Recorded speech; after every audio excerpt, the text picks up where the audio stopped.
regular meeting of the Human Services Advisory Board and call the meeting to order at 6:01 p.m. Thank you all for attending.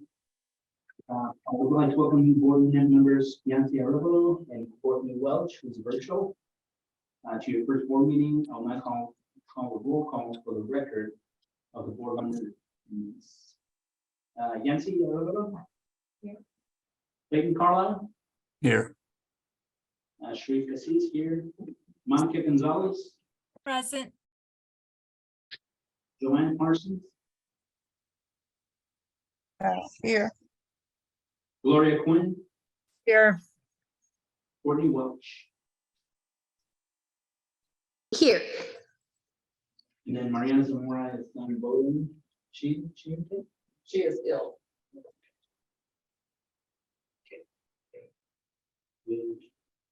With 7 out of 7 members in attendance, we do have a quorum. First order of business is going to be the citizen comment period. It looks like there was no comments were received. Staff, is anyone present in person, online, or by phone to speak during the citizen comment period? No. Okay. So we're going to move on to item number 4, the minutes. We will not consider by motion of the February 16, 2023 meeting minutes. Do I hear a motion for approval? Motion to approve. I must have not. I second. Which one is it? June 8th. Sorry, I didn't have it the right one on his list, so it's really for June 8th, of course. Yeah, so we're editing to June 8th, 2023 meeting.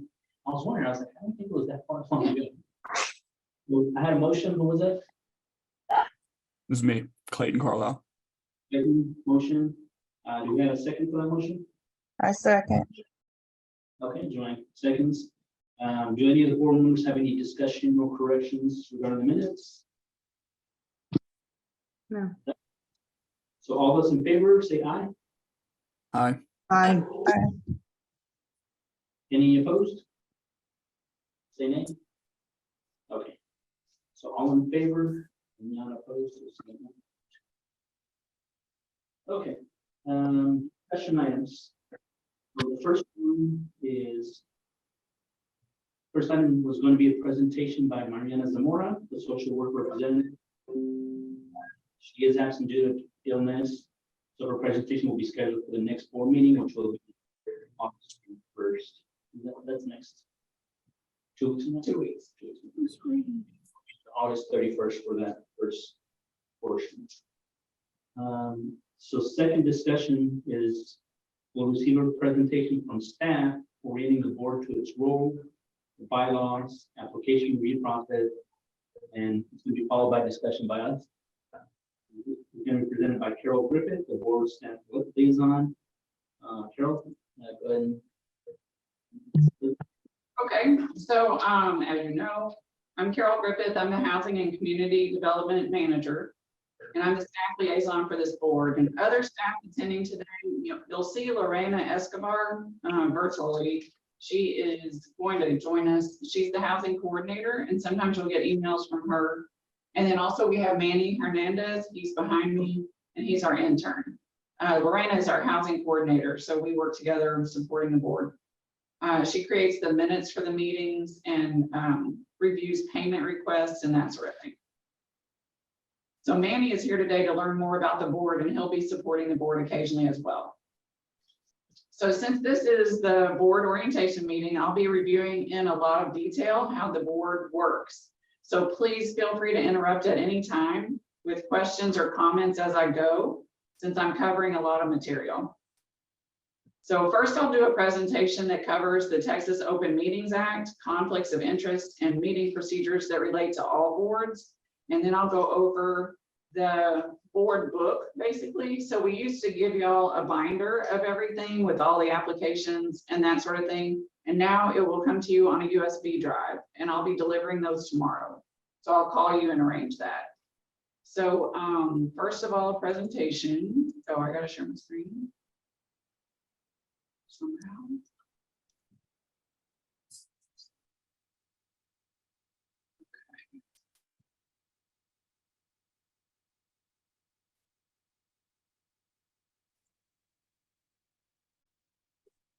Make this disappear. Okay, slideshow.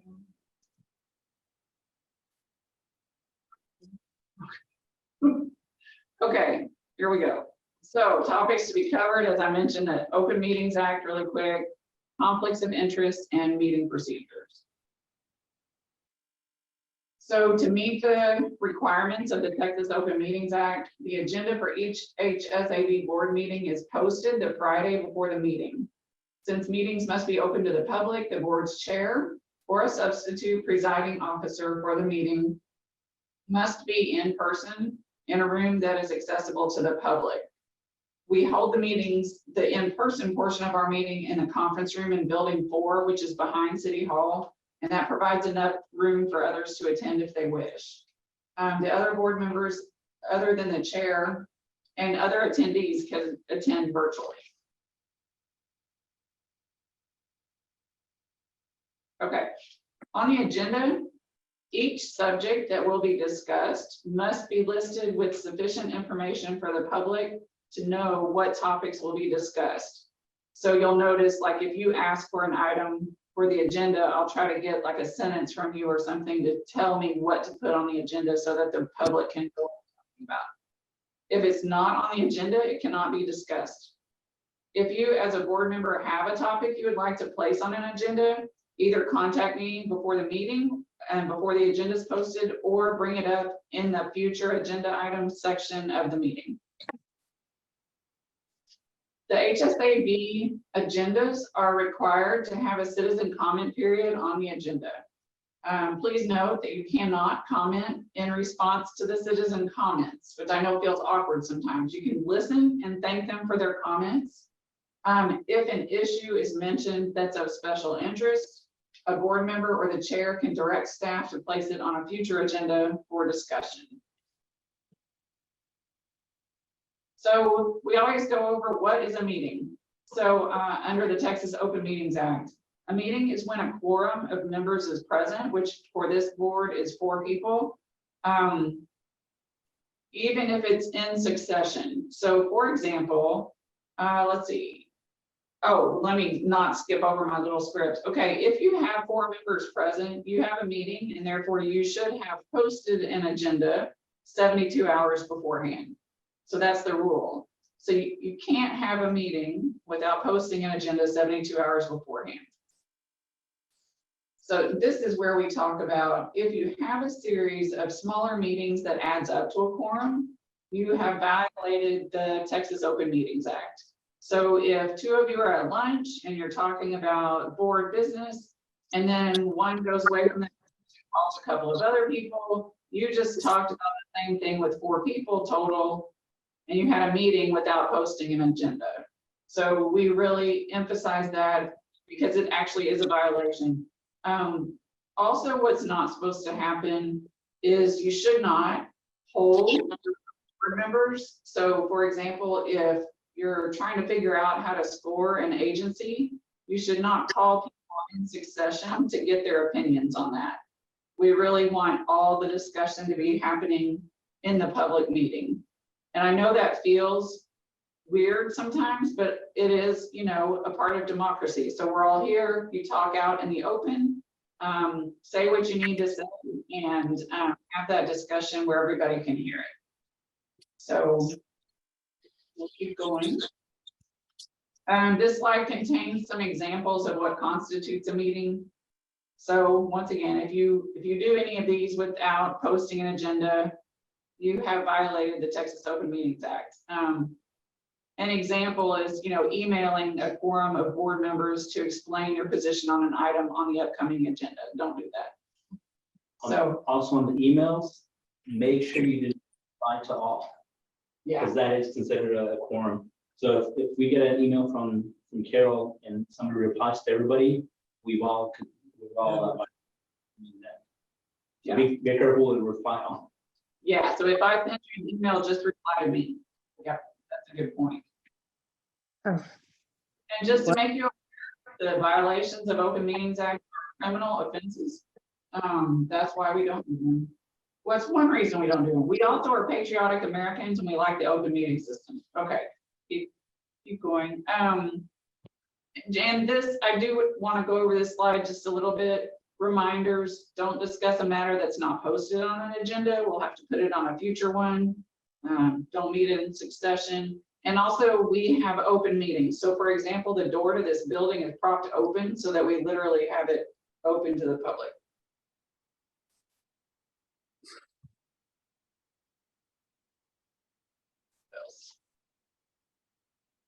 Oh, sorry, okay. Okay, next we also have the Public Information Act.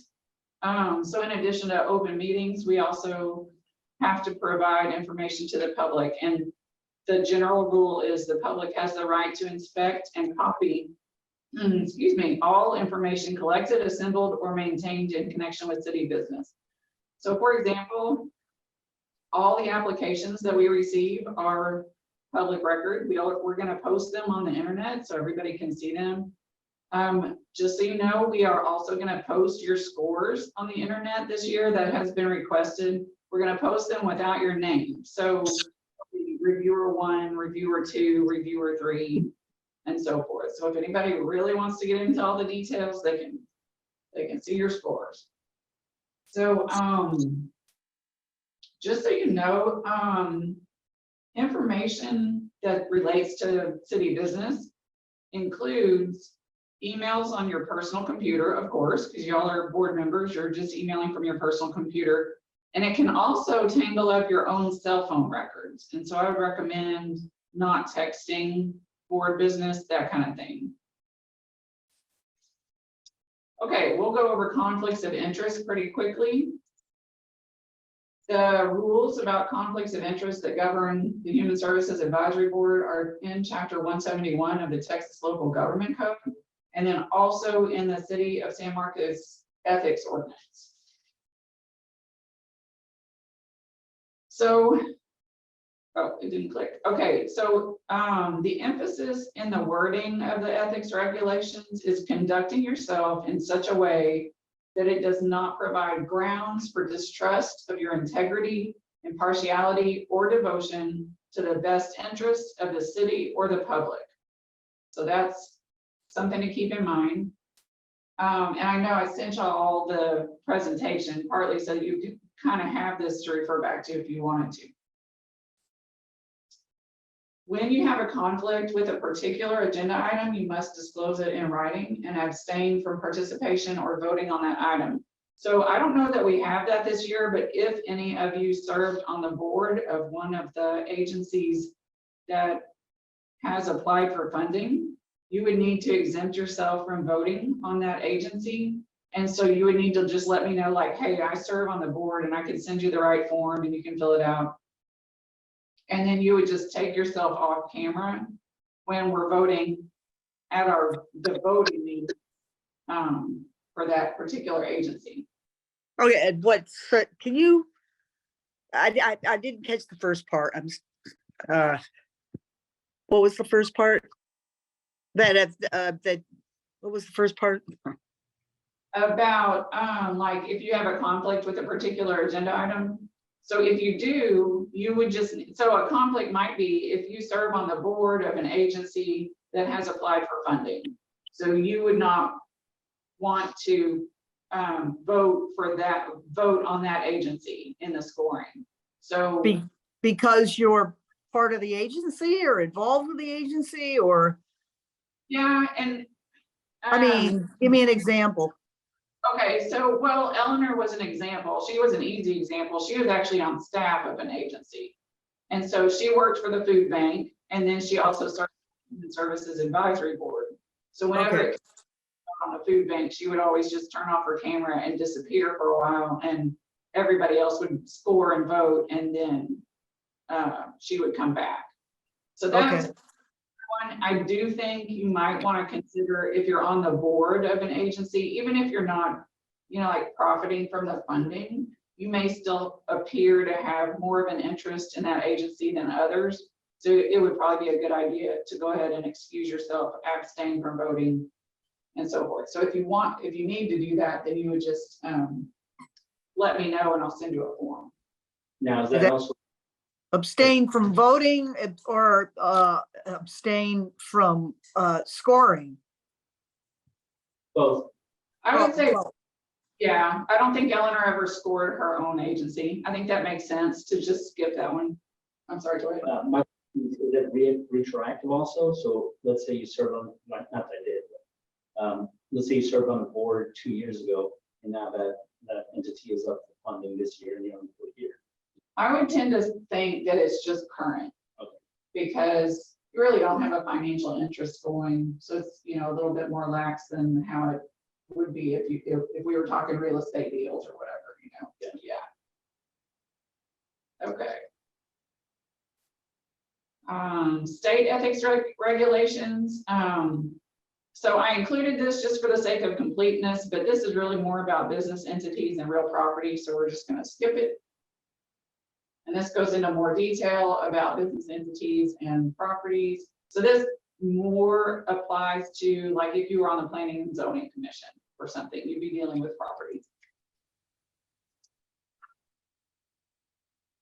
Okay, so for the HSAB, main consideration is avoiding the appearance of impropriety. So, you know, it will look funny if you're voting on a funding for a place where you work, and then also perhaps, you know, like I would say also if you're a board member. So, because you serve, like a board member serves in a decision-making capacity over the funding and over the agency. So that's the thought on that. There are also some ethics violations that are pretty clear cut. These are generally known: don't take bribes, don't misuse information, etc. Okay, then the city has its own ethics regulations, and the city's regulations are actually stricter than the state. So whenever that happens, we have to go by the stricter of the two. So if the state was more strict, we'd have to go by that, but since the city is, we have to go by that.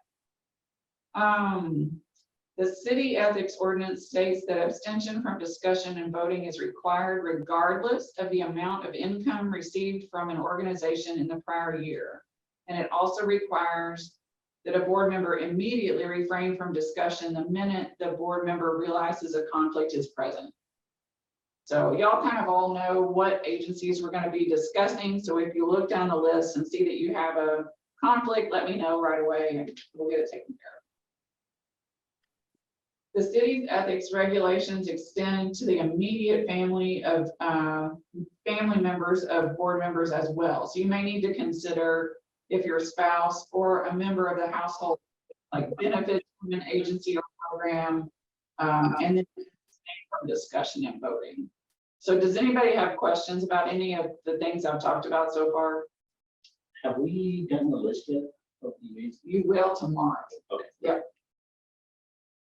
Yep. Okay, so we will move on to meeting procedures.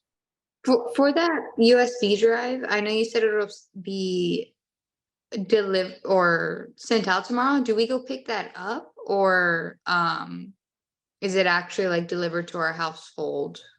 So I need to call each one of you because I haven't made it yet. Like I'm still putting everything together, but once I get it together, my intention is to call you and say, okay, what's easiest for you for me to deliver this?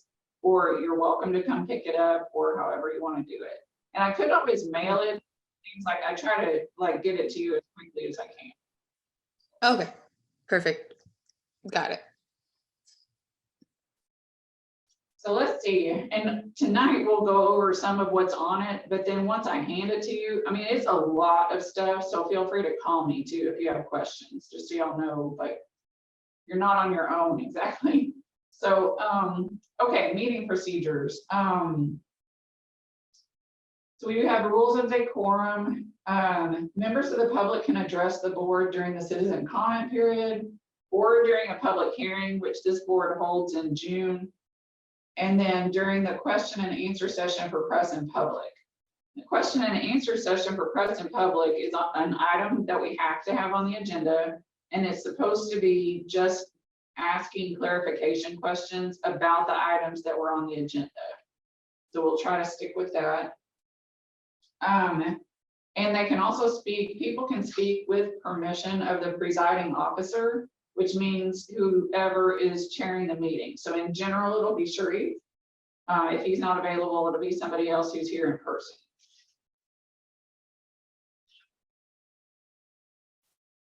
Let's see. Just so you know, the Human Services Advisory Board does not have a strict requirement to sign in prior to the meeting. I have not instituted that. So if someone shows up to the meeting and I can like virtually, the link is out there for the public. So if they show up, we'll let them talk during citizen comment period. They are limited to 3 minutes and I'd be the one timing that. And we do ask that comments, you know, be brief and on topic. So we'll try to stick with that. In actuality, whenever someone is speaking to the board, they're actually speaking to the chair or, you know, the presiding officer, whoever's running the meeting. And just a reminder, board members are not really supposed to respond back. If it sparks an interest in you, just let the chair or me know, like, hey, I'd like to put something about this on a future agenda, and we'll do that. So let's see what else. During the meeting, you're welcome to ask me questions about meeting procedure, or like what action is appropriate or whatever as well. Like I'm kind of here in that advisory capacity. So additional rules of decorum include the prohibition of the behaviors shown on this screen. This applies to all board members as well. We will not have any unruly behavior. No, I mean, we never have. So anyway, don't start. Okay. And it applies to the public as well. So we would enforce that if something happens. The presiding officer is responsible for enforcing the rules of decorum. And in board meetings, staff members can also step in. This slide shows the expected order of actions to be taken. So, you know, we request that somebody cease. We would warn that you're going to be required to leave the meeting. We would order the person to leave the meeting. And then we remove the person from the meeting. And so, I mean, I don't anticipate this happening. This is a pretty calm board. But there it is for your information. Okay, just a quick note on public hearings. This board has one public hearing each year because it's required by your rules and regulations, but it has to be prior to June 15th. And so basically in that public hearing, the order of events is that staff presents information and then the public is welcome to comment. And that meeting is about sort of the application process and funding allocation and that sort of thing. So does anybody have any questions about the information I've covered in this presentation? I do have a question. So on those meetings, is it typically the people who are requesting funding? Or are they not allowed to join? Or are they considered part of the public? I didn't know if there was like a fine line drawn there. Question. They are considered members of the public, so they can speak in the citizen comment period and that kind of thing. Usually they don't. We have one or two long-time agency members that do join us occasionally and speak during those time periods. But they're not necessarily, generally what we see is they're not advocating for their own agency. They're talking about the board process or their comment on what we're doing or something like that. So they don't, what we have not seen, for example, is an agency coming and presenting information about their agency or their application during those time periods. Okay, is that frowned upon? Or like, I'm just wondering if like someone did that and then, you know, you become like biased, or like we all become biased because we're like, oh my gosh, this person's so great. They were so nice. And maybe their application really sucked, you know, for whatever reason. It's a new program, or I don't know, there's a million reasons. Maybe they're not a good writer. But they show up to the public meeting and their score at the public meeting might outweigh what they wrote. And I'm just trying to take into account the possibility of like, I don't know, like maybe somebody's like a tad illiterate or like they just don't have grant writing skills. I wouldn't say illiterate is the right word, but they just didn't have the skills, but they came to the meeting. Is that So- a conflict of interest? It's not a conflict of interest, and I wouldn't think we could really prevent them from talking, because really in the citizen comment period, it's 3 minutes of whatever you want to say. Oh, that's true. That's true. But it would not be a good practice. I would not encourage it. Like if an agency called me to say, hey, can I talk during the citizen comment period? I'd be like, you have an assigned time to present, and we would prefer that you speak during that time so that every agency has the same amount of time to present. And so what you'll see is that we have scheduled 5 agencies, or really 5 to present every meeting. And so in general, we expect that agencies are going to stick to their presentation time. Okay, got it. Sorry for other questions. My first time, and I just want to make sure I don't like overstep or understep or, not do as I'm supposed to. Yeah, we have 4, I think, pretty new board members. So any questions are welcome. So yeah. Was that all you had at the moment? Yeah, that's it. I mean, the 3 minutes thing, that kind of like, I forgot about that.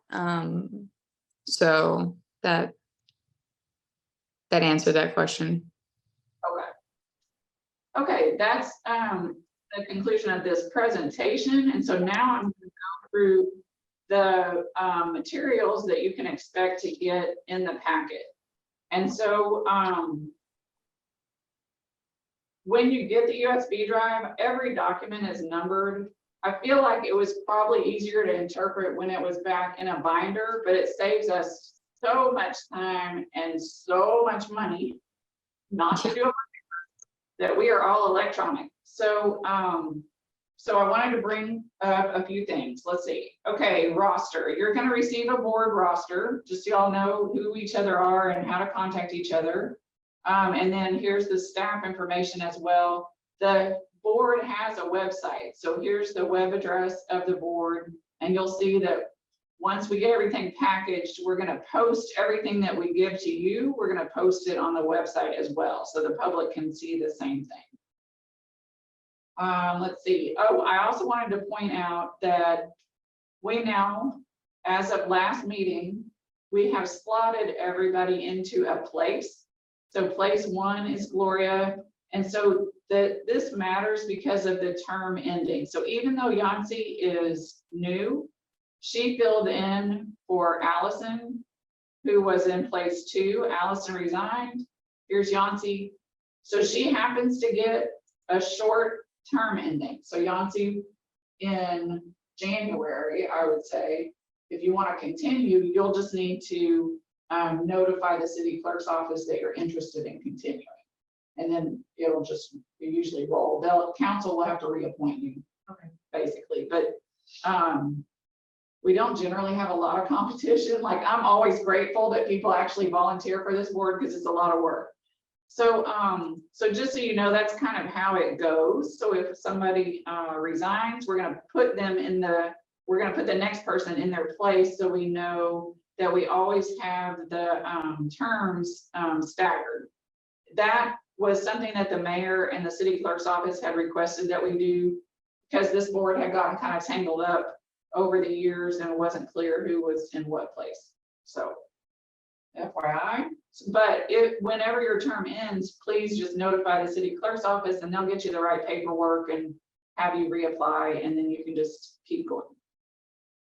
Okay, also in the packet, you'll get this calendar, and it'll basically tell you we're having meetings weekly starting on the 31st of August all the way through October 12th. And then you'll need to turn in your scores by October 16th. Then staff has a week to compile everything and kind of put it all together, and then we'll get it back out to you so you can see what everybody else has scored. And then we'll have 2 discussion meetings, one October 26th and one on November 2nd. And so hopefully that will be all that's needed. If you need more time, then we've got, you know, another week we could meet in November if we had to do the funding allocations. And that's where y'all are actually making the final decision on what you're going to recommend to council for the funding allocation for each agency. Okay, so I wanted to talk about a few things while we're on the calendar. One is you're also going to receive, and I'll show it to you here in a second. Let's see.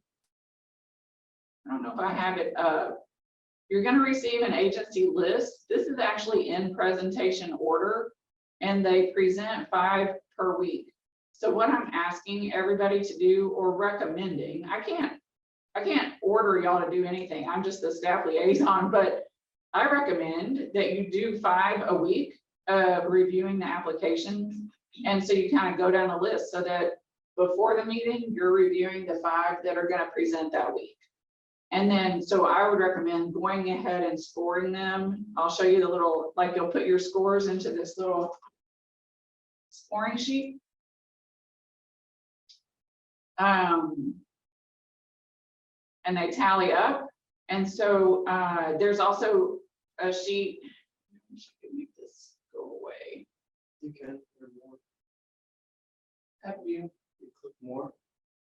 more? It's one of the options. High floating meeting control. You'll cover it.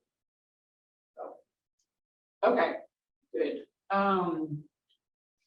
Where was I? Okay, score 5 a week, Can you make that a little bigger? maybe. The zoom up there, right there. There we go. Yeah. You can actually zoom in as well. Like personally, like I just did that. Without the host having to do it. So you're gonna get a blank form like this on the USB. So if you wanted to, like the way I would approach it, for example, just being me, I would make a copy of this. It's as a PDF and a Word document. So I would tend to copy it as a Word document, and then I could type my notes as I go while I'm thinking about it as I'm scoring the organizations. Y'all can do whatever you want. You can handwrite it, you can print it. You don't have to make notes.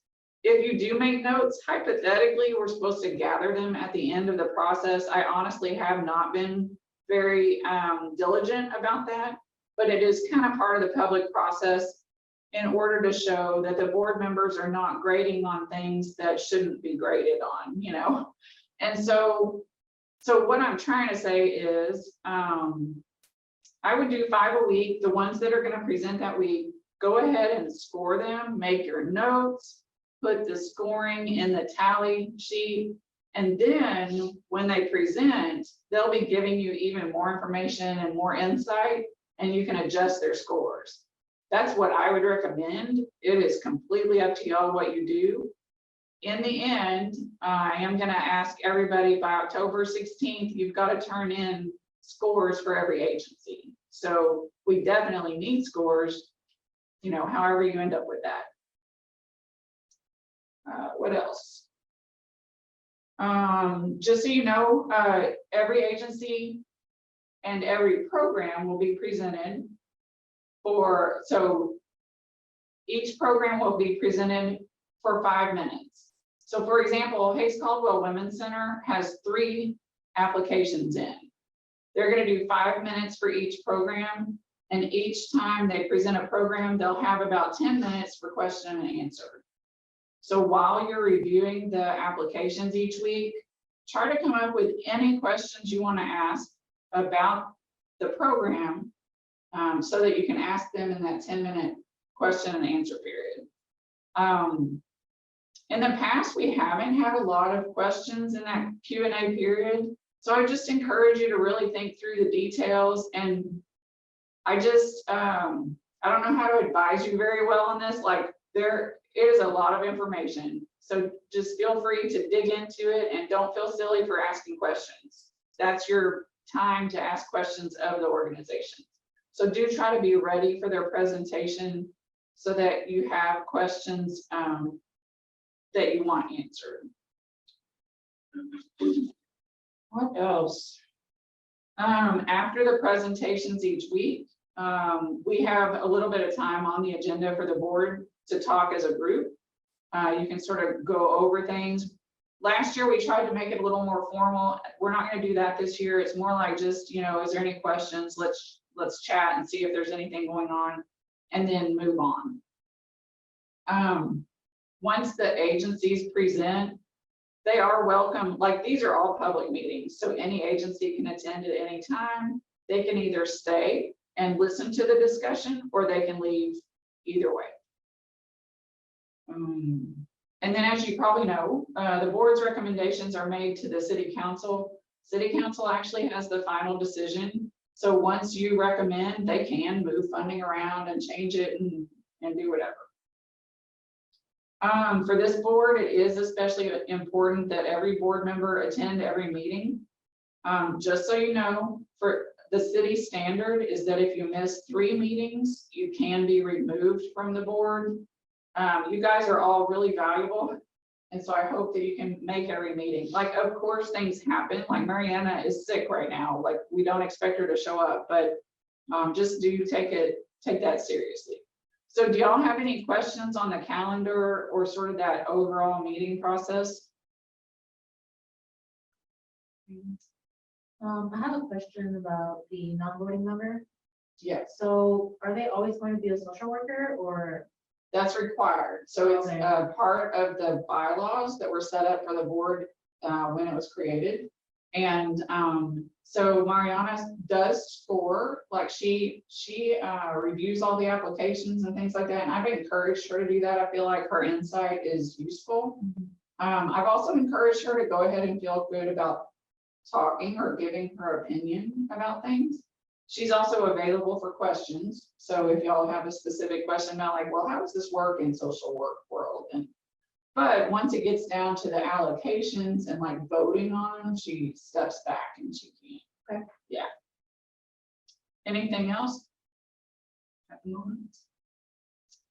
Okay, let's see. Also on your USB drive, you'll have a section called board orientation. And this is, I hope you'll kind of read through it. I'll go over a couple of highlights. Let's see what I wanted to talk about. So this provides some general information about the board. What's also in your packet are the detailed, the ordinance, the bylaws, and the rules and regulations.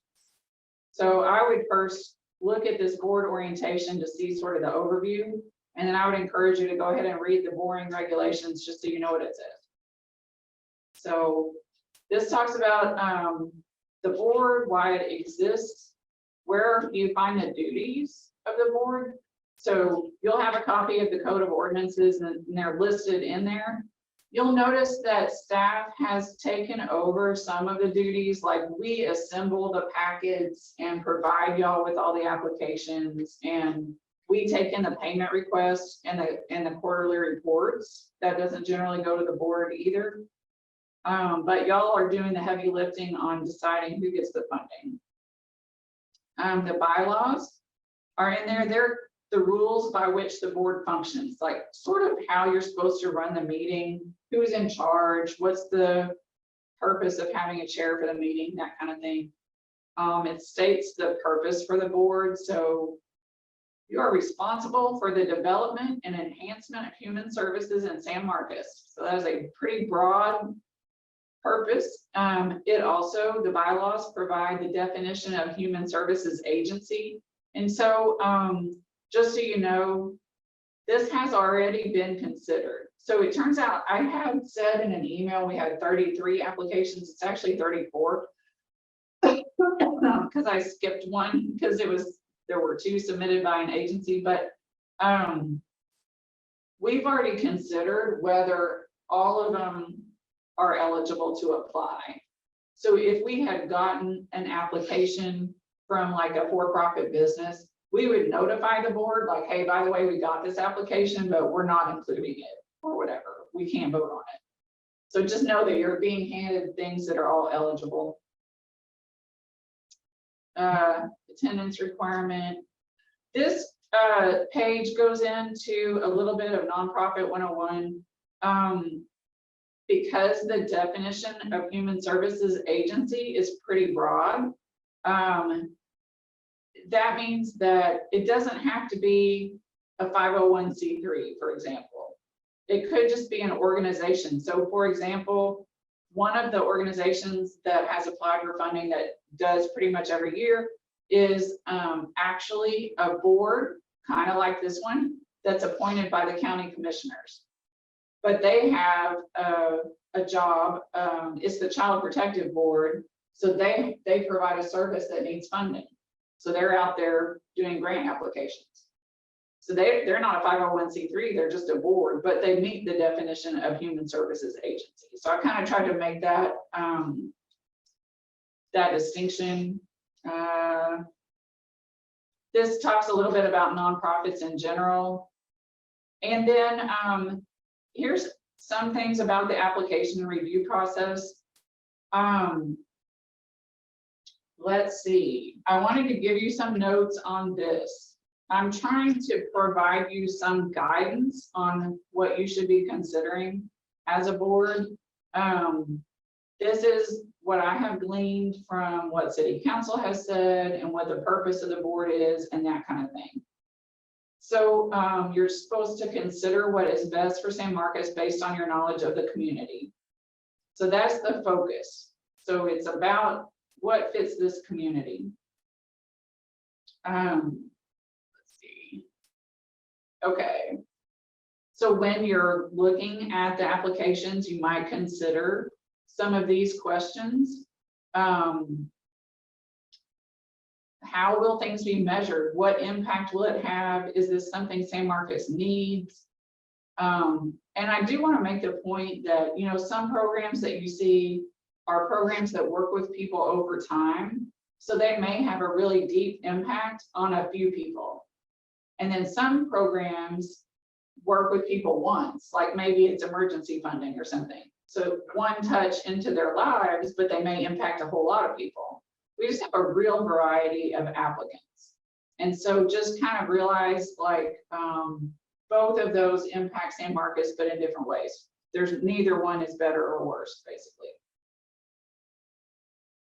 So please also consider, you know, like what questions would you like to ask when they present to the board, that kind of thing. So this in writing is repeating what I've already said in some ways. Decision considerations. So I wanted to make a few points. For one thing, it's not, this is something I want to say to the city council, and I'll try to keep repeating it.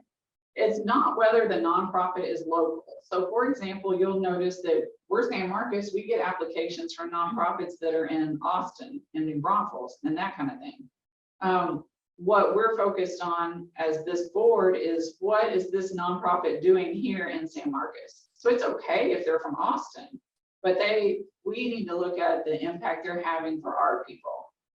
So the board isn't necessarily supposed to look at, oh, we're supporting local nonprofits. It's more like, what impact do I want to see on the community from the nonprofits? Try not to put more weight on personal passions. Try to look at what is needed by the community. And you're going kind of based on your experience and based on the information that the agencies provide, and you just do the best you can. Like, it is a hard job. One thing I wanted to especially emphasize this year is I am really encouraging y'all not to try to fund everyone. And so I would also encourage you to try to use the entire range of scoring. So like all of us came through the school system, or most of us, I guess. And we tend to think in terms of like using 70 to 100. Or if you're like a really nice person, maybe you just go from 90 to 100. But I want to encourage you to try to use the whole gamut. So if they are not making the point, or if they seem weaker than others in some way, go ahead and score a 25 out of 100 or whatever. You know what I'm trying to say?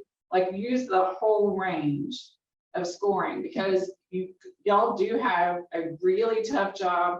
Every application is really compelling. So we need a way to differentiate how do these compare. So once we look at it, so I would just encourage you to try to use the entire range. Another repetition, look for most impact. It can be in different types of impact, but that's what we're trying to emphasize. Don't fund all applicants. In the past few years, what has been happening is we are getting more and more applicants. And so it used to be that 500,000 would go across the 20 applicants pretty well. Well, we now have 34 applicants, and it's not as feasible. And so it tends to split the funding into little tiny pieces. And what the concern is there is that if you're giving an agency a little tiny bit, it does them a little good, but it may not really help them have the impact that could be had if you're giving bigger chunks of money to fewer organizations. So that's the thought behind that. Last year, the board assigned percentages across the board. So like after the board scored all of the applications, the board as a group came up with a way of just trying to fund all of them. And then they assigned percentages, like, okay, the top, I think it was 10 or 15, get 55% of their amount that they applied for, and the rest get 20% of what they applied for. That resulted in the city council sending back the recommendation to the board. It had to be reconsidered. So, and it kind of undercut the scoring system. So we'll just have to, it is tricky, but we'll just have to, like, I'll try to facilitate a discussion that helps y'all figure out, okay, who should really get the funding and how much. And it's kind of it may be by individual agency that you have to talk about it, or groups of types or whatever.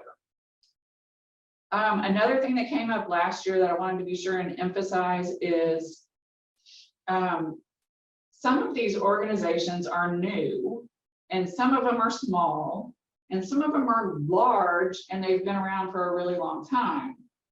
And so what I'm encouraging you to do is just consider the application they've provided. Don't try to consider whether they are well funded or not. So for example,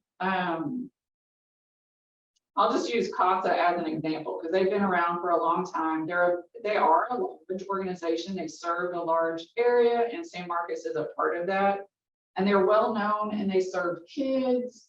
And so the perception is that they are well funded. The reality is that they're only able to serve 75% of their applicants, of the kids, because there's such a great need. And what I would point out is, in these applications, we do not have enough money. We do not have enough information to really know what the comparison is between their resources and the level of need.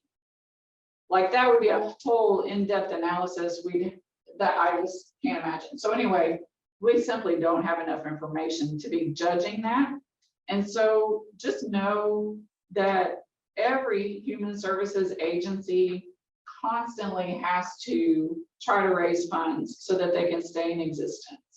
And so just see that, what you're comparing is the services that that agency is providing San Marcos compared to the amount that they're requesting, and what's the argument that they're making in their application for the need in this area. So I hope that's clear. It's just trying to focus on the information that we do have, what's in the application. Let's see if I covered it.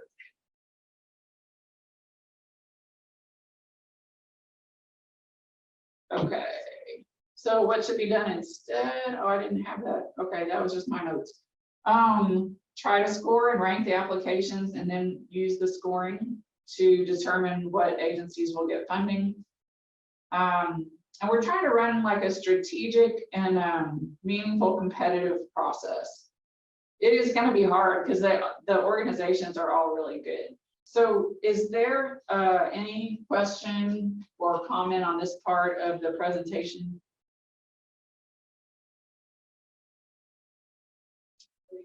Where did that one come from specifically, the do not include perceived additional resources? Some of the discussion during the meetings of the board last year, board members would bring up things like, well, you know, they have a lot of funding, so we should fund them less. And I wanted to be sure and make the point that we really actually don't have the information that would tell us compared to the level of need, how much funding they have. Oh, yeah. So a lot of these came out of last year. We had a particularly intense session last year where things were sent back and they had to reconsider. And yeah, so it was tough. So we got a lot of feedback. Also, like we got a lot of feedback. We had an after action review. We got some feedback from the organizations, and then we had a lot of feedback from the city council on the process. And that sort of thing. So I tried to encapsulate it in this, and all of this, just so you remember, it's all in the board orientation little section of your USB drive. Looks like that. When it says note on site visits, is that like physically going to their locations? Yeah, so the board members who have been around for a while, you remember when they used to go do site visits. And now, really, like since I've been here, I'm discouraging that because it gives you more information than the other board members have. I can't prevent it, like absolutely. So you're a free person, you can go make a site visit. It's just not recommended. And of course, if you all want to make a site visit, or you know, if you have more than 4, we've got to post it as a meeting. So yeah. Good questions. Anything else on this part? Is there allowed for like outside research, like on the companies, or are we just like strictly going based off the applications and the basically like the pitch or the presentation that the companies are giving us? So So- I don't know, I would encourage you, of course, first look at what they've provided you. Try to go by that. There is not a prohibition on doing outside research. You know, you'll certainly become curious about some of these organizations. I don't really see anything wrong with looking on the internet and seeing what you can find and that kind of stuff, because everybody can do that, you know, if you're interested. Okay. And you want to make the best decision that you can make for it. So if that's the path that you want to follow, by all means. Yeah. Okay, cool. All right, that answers that. Anything else?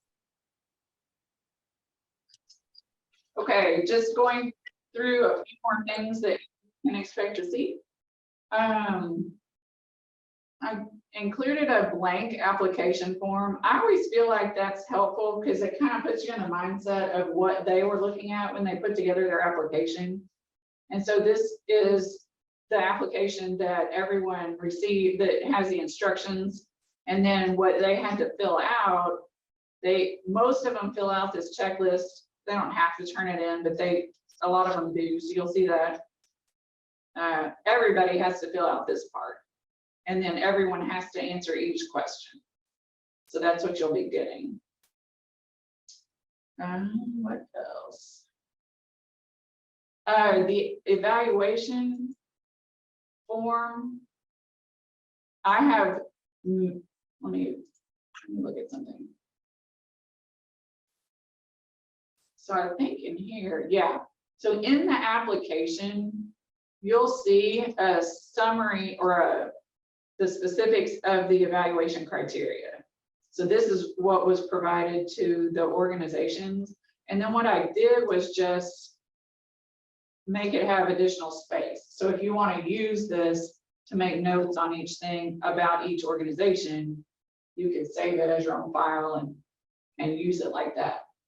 There's also, in addition to that, within the application, there's the risk assessment criteria. It's right here. And there's kind of the same thing. So you are expected for each program to do an evaluation and a risk assessment. The risk assessment is, do you think this agency is going to be successful at implementing this program? So if it seems like a highly complex program, for example, so this is like item number 1, it is more risky because it has more parts that could go wrong. So they might get a higher risk score. Let me think.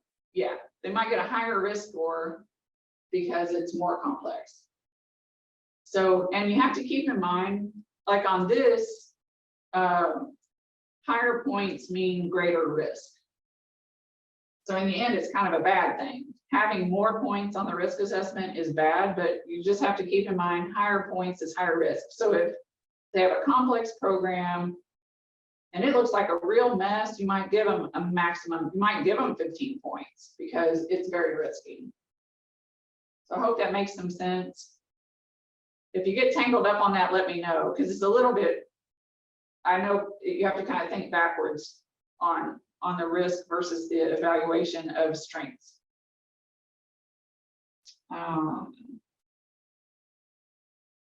Okay, does anybody have any questions on evaluating and scoring the applications? I feel like you may have more questions actually after you've seen some of them. So I just thought I'd give you all the opportunity.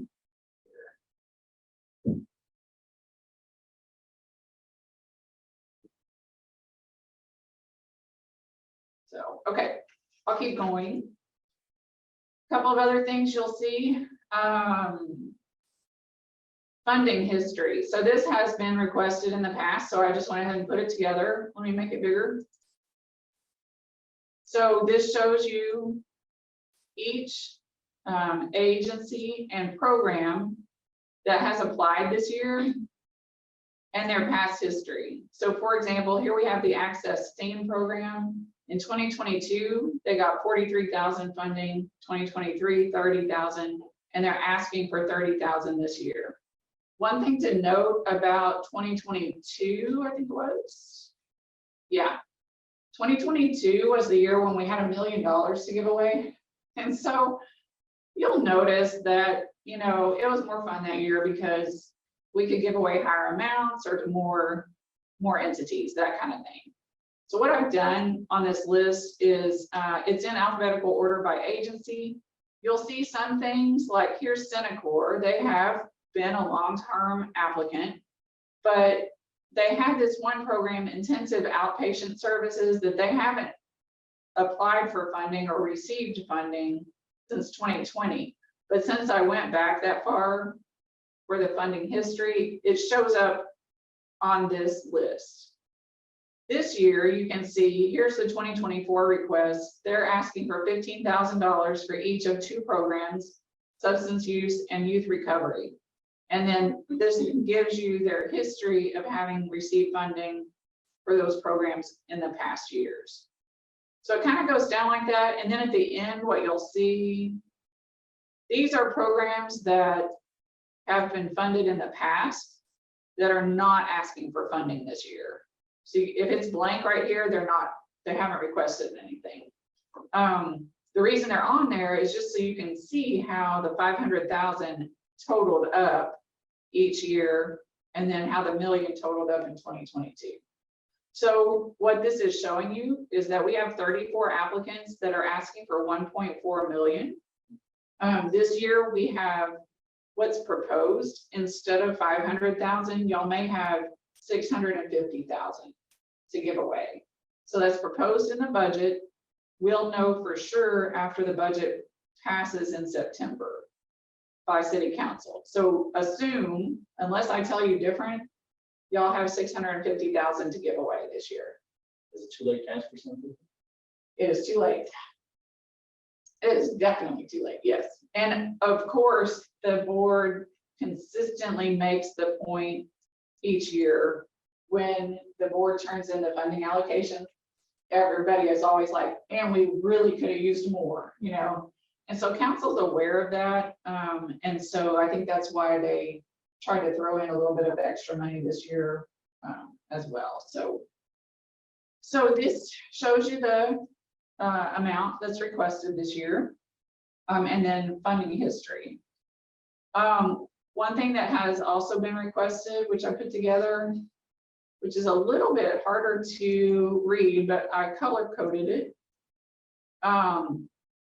So what had been requested by the board last year, so I'm providing it this year, is did the agencies request their payments on time according to their agreement?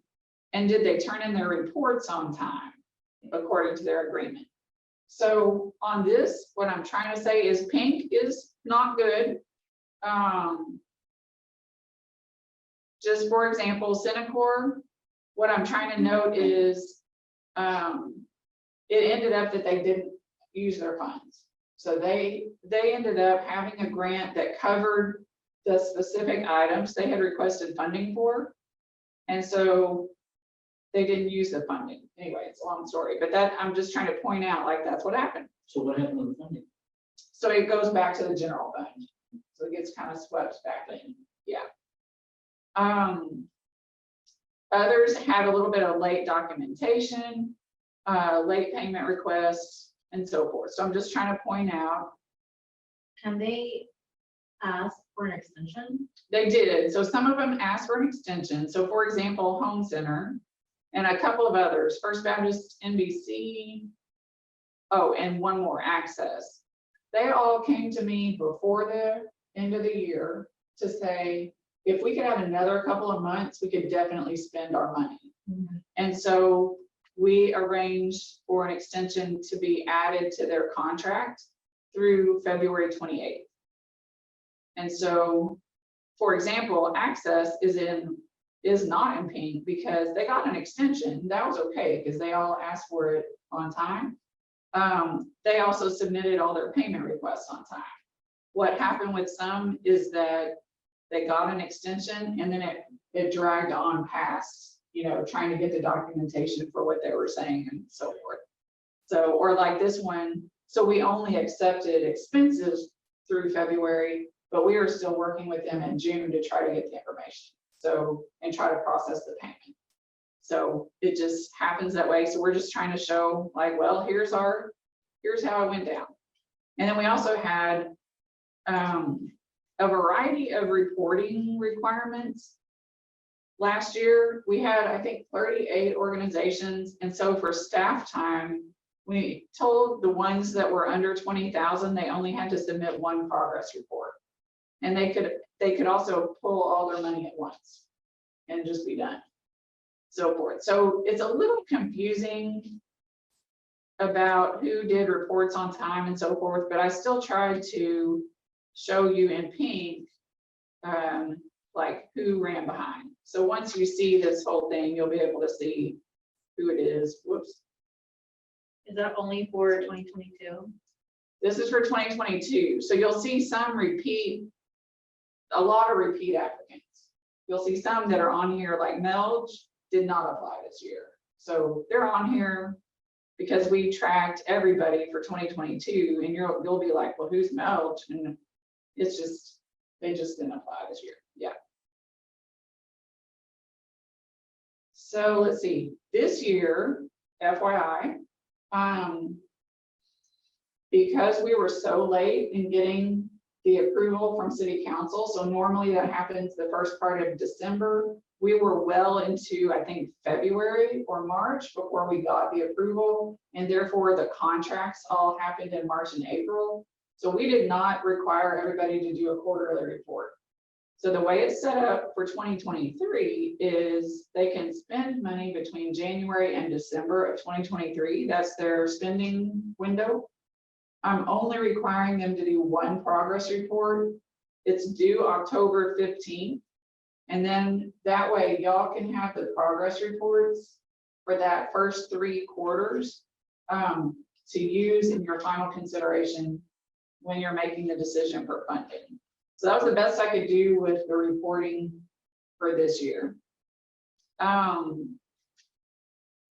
What else? So just one report this year, so that was different. One last thing that board members have requested in prior years is a report on all the social services funding that the city gives out. So this grant is not the only set of funding that goes out the door, some of it to these same agencies. And so I am putting that report together, and I should have it to you by like early September. So you should have it in well enough time to really look at it. I just am waiting on another whole slew of information, because now we have American Rescue Plan, which is quite a bit of money. And I've got to assemble that into the report. So some of these organizations can be double or triple shot. Yeah. Could be. Yeah. So it's just another factor to consider in that it's looking at what the city is giving to them. So maybe if we're giving out of one pot, we don't have to give out of every pot. Yeah. Yeah. Okay, I think that's it for the summaries. Oh, okay, yeah, and then I also included, see if I have it up here, yeah. I included a handout about parliamentary procedure. I thought it was kind of handy. It was put together by the Fort Worth City Secretary. If you find it useful, great. If you don't, that's fine too. It talks about, you know, why we kind of use a Robert's Rules of Order style of meeting. The point is to try to get complex decisions made in the least amount of time, you know, and efficiently as possible. And so just so you know, that'll be in your packet as well. And then of course you'll have sort of the official agency list. Let me blow it up a little bit. Here's the presentation order, the agency, and you'll see like several of them have more than one application. So each program is considered separately. And here's what they requested.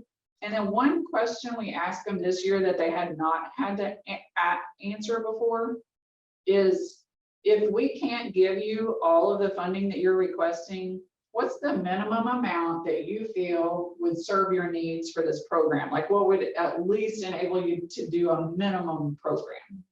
And so we got some interesting responses. You'll see these responses in the application. So it comes with a little bit of description. So you'll see like, why did they put 0, you know, and that sort of thing. That's a huge discrepancy, 70,000 to 0. Yeah, so it's all over the board. And so you'll just, I would encourage you to look at the description that's in the application and try to make sense of it. And maybe this will be helpful and maybe it's just not. So we'll see, but here's the amount they've requested, so, yeah. So why was there so much money in the budget that one year? Was it $1 million? Oh, it was because, let me think. The federal program. It was a federal program and it came into the city as COVID money. But because of the way we were allowed to use it, it went into the general fund, and then the city council decided we want to use a lot of this to support agencies. Yeah. So COVID came with a lot of money. Crazy. So what will also be on your USB drive, of course, is a packet of information for each organization. And the top sheet on the packet is our list of us checking to make sure everything's there. And some of it has a couple of notes like, for example, if you're a church organization, you don't have to turn in a 990. And so like one surprise was Southside. So they let us know like, well, we don't have a 990. And then I realized it's because they're actually owned by a church, which you don't really hear about. They're really a community-based organization. So, so there's little notes in there that you can tell. What I will tell you is that all of the applications were complete. We did have to call a few of them to get more information. They skipped pieces or whatever, but we've got it all in there. The only issue that we saw was that we checked the Secretary of State registration. Each one is supposed to be registered as a nonprofit with the Secretary of State, and that makes them an organization that the city can sign a contract with. So that kind of shows that they're an ongoing business entity. And Home Center has let their registration lapse. So we notified them that they're inactive. They're still on the list, so you'll see we still have their application in here. They're toward the end of the presentations because they feel like they can get that taken care of by the time they present. And so they're working on that to get reactivated. So when you look at the top sheet for them, there's a little pink thing that says this part's inactive. And we would not be able to contract with them. If y'all want to give them funding, you totally can. What we would have to do if they hadn't resolved it by the time you're allocating funding, we would just put it contingent on them having their registration active again. So we would just not sign a contract until they got that fixed. So you could still allocate funding to them. It would just be contingent on them taking care of that.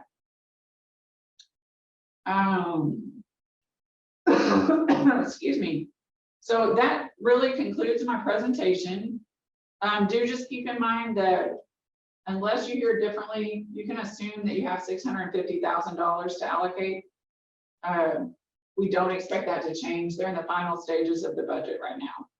So I'm happy to answer any questions. I'll go ahead and take this down and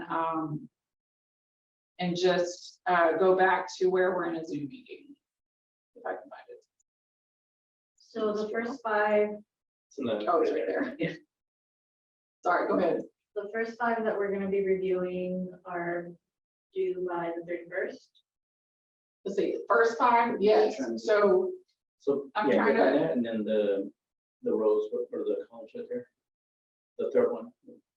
There you go. No, next one. better. There's my little thing to make it big.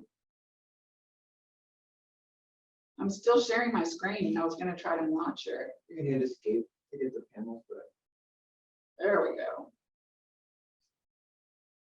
Stop it. Oh, stop share. There we go. Okay, okay, technical difficulties. Okay, so, so yes, the first five will be presenting on August 31st.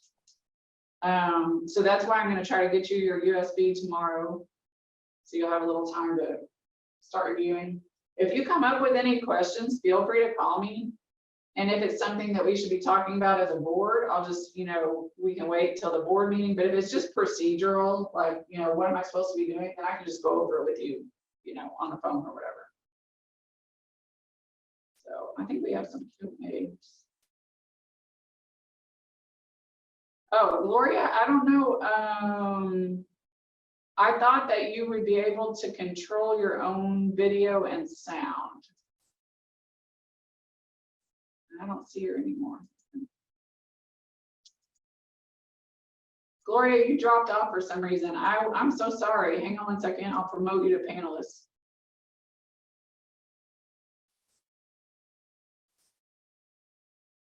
And that should enable you to control your ability to speak.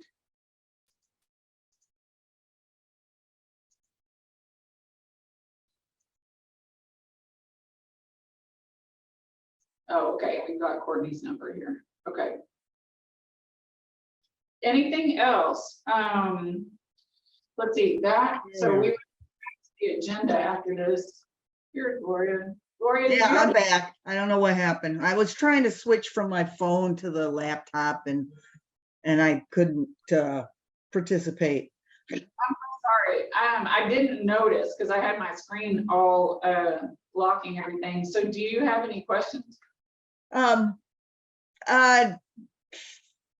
Well, back a ways because I couldn't, say anything. You mentioned funding and some places are funded very well. but, and we shouldn't take that into consideration because it's still, you know, what are they contributing locally? But some of the agencies have like funding of like millions of dollars, and we're not supposed to take that into consideration if we're on a, only got so much money. They're literally not, because we don't have both pieces of the picture. So what we don't have, for one thing, is we don't have a comprehensive look. Like, we get their budget for the agency and for the program. We don't have this sort of a comprehensive analysis of all of what they do and everything that that agency funds and so forth. The other part of the picture we don't have is we don't know how many total applications they get for their services. So even if they have millions in funding, they may be spending it and still not fulfilling the need, even in San Marcos. So we're trying to just get away from the idea that, oh, this, because we just really don't know. We don't know if one agency is so much better off than the other. We really don't have the information to be able to tell that. Wouldn't somewhere on the data they give us or the presentation mention how much funding is needed to service San Marcos in particular, if we're giving money to them? Yeah, I mean, I think that they tried to convey that. Operative word is try. Right.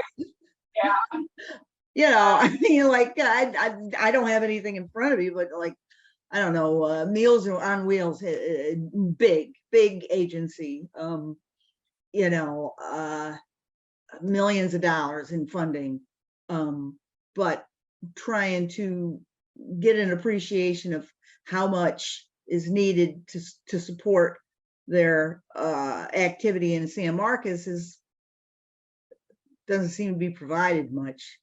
it's hard to know. On some of these larger agencies, you know, like you mentioned CASA, for example. Definitely feel comfortable, like, as a board member, you should feel comfortable pressing them on that issue in the presentation. Oh, okay, okay. And way back when, so one more question, the public, you know, they 3-minute presentation, and you're not allowed to say anything while they're speaking, but you can't talk afterwards, you can't say anything afterwards. It's just thank you very much for sharing, or what? Right. Yeah, isn't that weird? I mean, it feels Very weird. I thought And not only that, but you know, what if they put out, what they put out is like, you know, what's the expression, alternate facts? You know, you're still not allowed to say anything. No. Really, it feels really weird. But I guess that, I mean, and that is literally a rule in place. Like, you'll see it at city council. They never say anything. And so I think it's probably to try to help the meeting not descend into chaos, because it would be a lot of back and forth. It is hard to deal with sometimes, you know.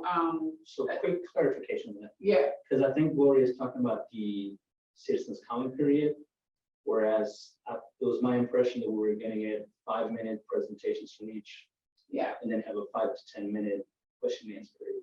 yes. So there is Yeah, there is a difference, but what we have seen, and Gloria's been on the board for a while, we have seen a member of the public come and state things that are not true.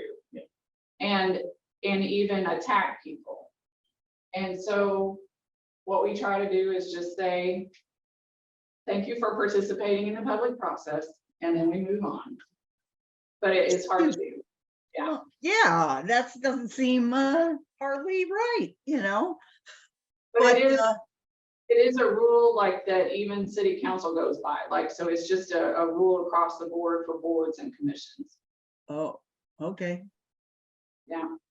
Is there any provision, I'm just gonna go there, is there any provision or time slotted? I know that everything's public, which makes it difficult to talk as candidly as you like. I mean, you select your words a little, I do anyway, or I try. God knows I'm not great at it, but, like scoring. I like the idea of scoring them up after they present, or you suggested looking at the criteria and scoring them and then maybe adjusting it after they present. But is there any provision for the board getting together and talking about why they scored a certain way, or, because the thing that I focused on is if you go by the criteria in the risk part and the other part, I don't even have paper in front of me. The score shouldn't be that far off. But there was quite a division of scoring on a few agencies that, I certainly would have liked to know why that is. I mean, if we're both listening to the same thing, reading the same thing, scoring via the criteria, there shouldn't be that much variation. So I would just encourage you, like, I don't know, I guess I'm like a true patriot. So like our founding fathers, the whole bit, the real public process is to have it all out in the public. And All so right. I would encourage you to be bold and just say what's on your mind. I know, like, and the agency may be right there listening, of course, or the public or whatever, but it is encouraged. Like, I would really encourage you to ask each other, Joanne, why did you score it that way? I see that we're very different. That would Well, be what you're saying is they present for 5 minutes, and during the 10-minute Q&A to address it then? No, so let me be clear. So 10-minute Q&A is the board asking the agency questions and getting Right. clarification. After the presentation time period, we have time for the board to discuss. Yeah. And so, especially once you see everybody's scores. So like, we'll have the meeting, so you won't necessarily know what everybody's thinking until we get to October 26th. And you will have had time to see everybody's scores. And we could start into discussion like that. Like, you can look, and I always make a big table so everybody can see what everybody scored. And I color code it so you can see, like, wow, somebody scored this one in the green range and the other one's in the pink range. That's when I would encourage you, like, we can have more than 2 meetings of discussion if we need to, but that's when I would encourage you to ask people point blank, what were you thinking? Or why did you see it this way? Right, And right. really- No, that's what I think I want to do. And where do you fit that in the schedule? I mean, where do you fit that? When is it most appropriate to do that? Most appropriate, okay, every meeting, we have time for the board to discuss after all the presentations are done. So if you have questions on your mind, or you've heard somebody say something and you want to talk about it right then, that's the discussion amongst the board members. So that's fine. Okay, all right. Also, yeah, so then also you're all going to turn in your scores. I think it's the 16th of October, something like that. We put them all together and I get them to you as fast as I can, like within a few days, so that you'll have time to really look and absorb. And you can see, like I scored it 90 and Joanne scored it 20. So that's when on the meeting on the 26th, it's total discussion. So that's when the board chooses how you're going to go about making the decision. Like, do you want to talk about each agency individually, or do you want to sort of start with the ones that are top ranked or lowest ranked or whatever? First discussion is kind of like, well, where do we start? And then once you're talking about individual agencies, you can totally ask whatever questions you want to ask of each other. I would really encourage you to do that. Like, be bold, talk about the agencies. It doesn't matter if they're listening or not. It's really to hash out what's best for San Marcos with this limited funding. Okay, It's so the- there's 2 opportunities. One is that at the end, when they present, and then there's some, I guess the finale is, does anybody have anything they want to talk about? That's an opportunity to say, to compare scores, or although that's pretty time consuming. Yeah. but on the 26th of October, there's 2 days set aside. I don't have the calendar in front of me. There's 2 days set aside to do that sort of thing. Yeah, so there's 2 days where the whole meeting is discussion. It's October 26th and November 2nd. Okay, got it. That's early enough to where if we had to roll to another one, we could. Okay, all right. And the progress report is put out on the 15th, but we got to turn our stuff in on the 16th, or I gotta look at that. Let me look at. that the doesn't calendar. make any sense. I'm doing the best I can. Yes, I actually did that. And not only that, October 15th is a Sunday. So we'll just have to work that out. I'll get you. Yeah, because No, if they don't have the progress report, I guess that's a no-no. That's a ding on the risk thing, right, or something.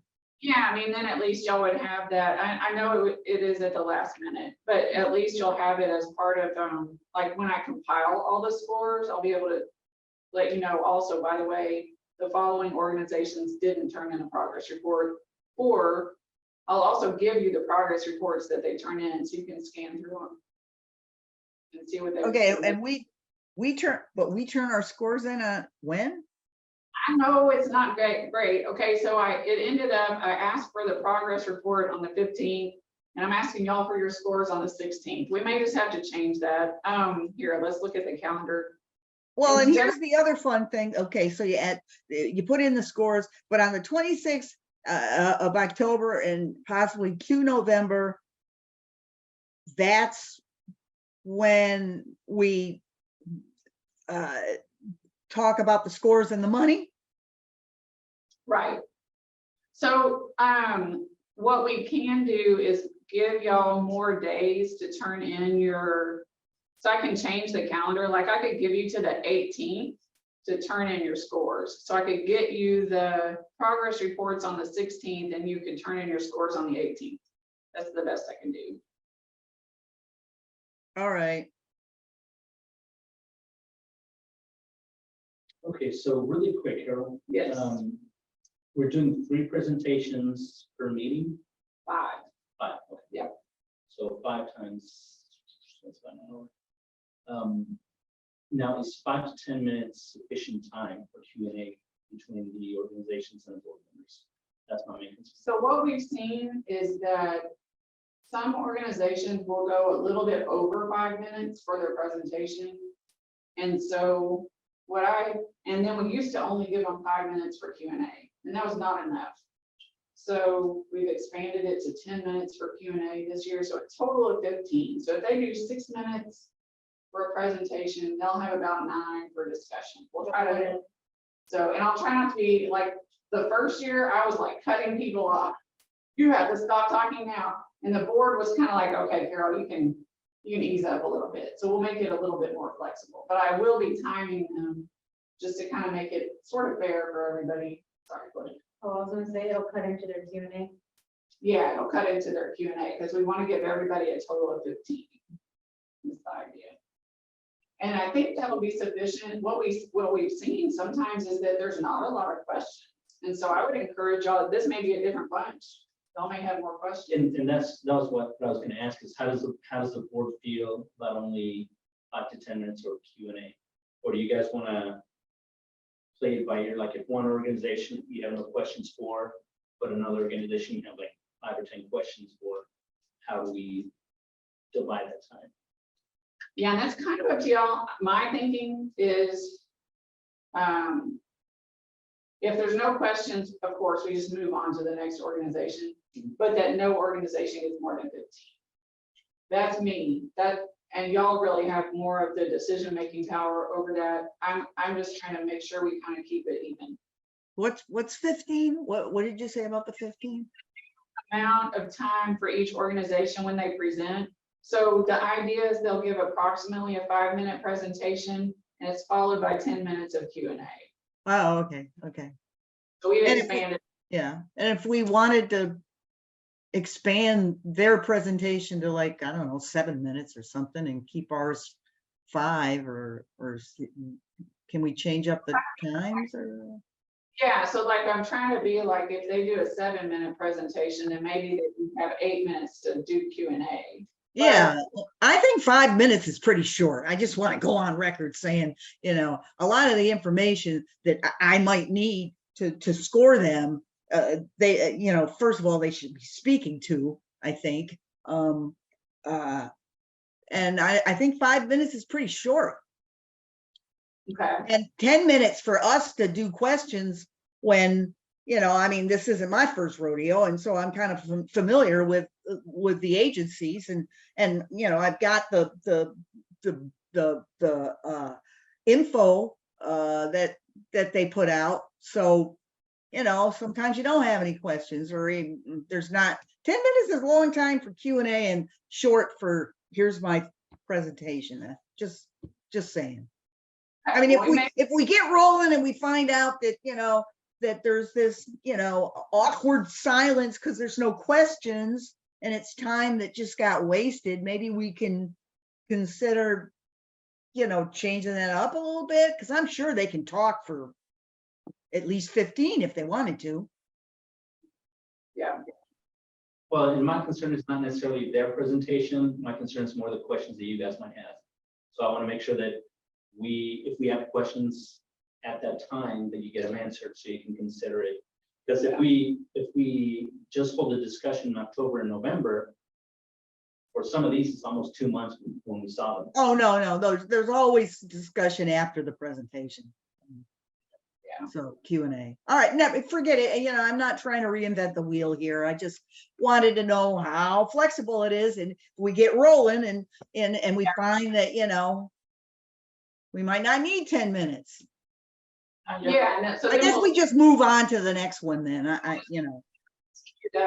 the other part is like, if y'all are really into it and you want to keep discussing, and I'm like, okay, y'all, it's been 15 minutes, and you're like, nope, Carol, we want to keep going. I mean, we can be more flexible.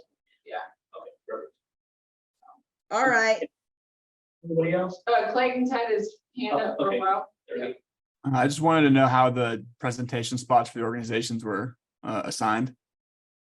So Lorena called them, and I don't know, she probably just went down the list, so she just called them and said, here are the meeting slots, which meeting do you want? And so it of course, narrowed as she went down the list, but she's got everybody squared away into 5 per session, and they all seem okay with it. So, yeah. Thank you. Yeah, so she literally went down the list and called them and talked to them. Thank you. Okay.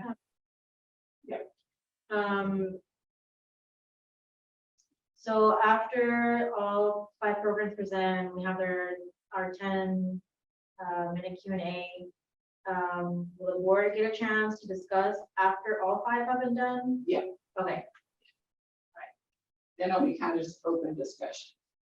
And like, we used to give half an hour, I think it kind of ends up being where they all have to just kick the tires, Anybody else? Let me see if this- Oh, yeah. Okay, I am not seeing any other questions, so that will conclude my presentation. So we're going to move on to item number 6, reports. Thank you, Carol, for that presentation and the board. It's now time to receive updates from board members on any activities since the last meeting. Does any board member have any updates for the group on any activities? And I'll throw in just FYI, y'all, that's a required item on the agenda, but it never really pertains to this board. So we always kind of like just say it and then we keep going. So just FYI. Well, I think that would be like, for example, I think it was Courtney when she talked about the outside. Outside research, yeah. So that'd be what that is. All right, we'll move on to the next item, which is future agenda items. So section number 6. Board members may provide requests for discussion items for a future agenda in accordance with the board's approved bylaws. No further discussion can be held related to topics proposed until they are posted on a future agenda in accordance with the Texas Open Meetings Act. Does any board member want to request any item for a future agenda? No? Okay, perfect. Thank you. So we're gonna move on to any questions and answers from press or public. I don't see any press or public. That's Lorena, that she's staff. So there's no. And nobody online or phone or anything? Nope. Okay. So we're gonna move on to item number 9, which is adjournment. Thank you, everybody, for participation. Do I hear a motion for adjourning of the meeting? Motion to adjourn. Do I have a second? Second. Okay, so we have a motion by Clayton and a second by Yancy. And so we're gonna go ahead and adjourn. Oh, no, I'm sorry. All in favor, please say aye. All right. Bye. Any opposed to adjournment? Nope, okay. So I will now adjourn this meeting at 7:39 Central Standard Time for San Marcos, Texas. Okay, thank you very much. Thanks, Thanks, everybody. See you on the 31st.